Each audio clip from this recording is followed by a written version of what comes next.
The Formnext news are powered by CMS, your technology partner.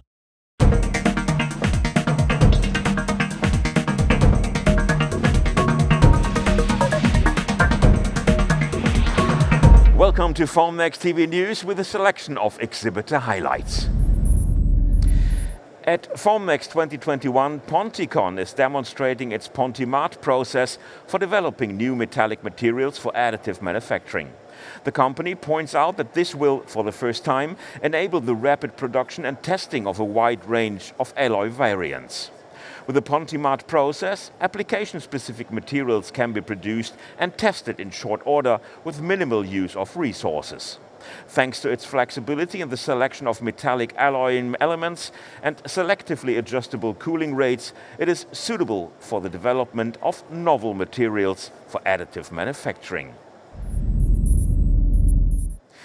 The Belgian 3D printing company FuseLab is displaying its first FFF metal 3D printer named FL300M at Formnext. A particular focus is the patented rotary extruder. It is intended to significantly reduce the risk of under-extrusion and filament failure during 3D printing with metal powder filaments. To ensure this, the number of contact points between the filament and the nozzle drive system has been increased.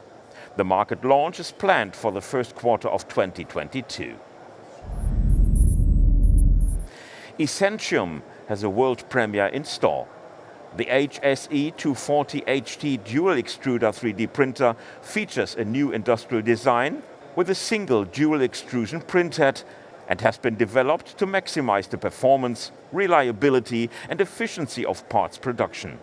The footprint of the printer is small and the filament is changed automatically to reduce downtime.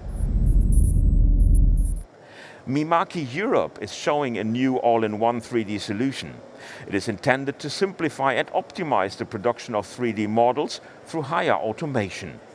In particular, the company wants to drive the acceptance of high-quality 3D color printing. Mimaki 3D Print Prep Pro software is cloud-based and included. This software automatically detects and corrects errors to ensure an optimal print result. Rayleighs is presenting the new scan field calibrator here in Frankfurt. It calibrates process fields for the laser processing of large components as they occur in additive manufacturing. The scan field is measured and automatically corrected instead of manually as usual. With the scan field calibrator, a highly precise and labor-saving calibration of laser process fields can be achieved in a very short time. That were today's Formnext TV news. Thanks for watching and see you tomorrow.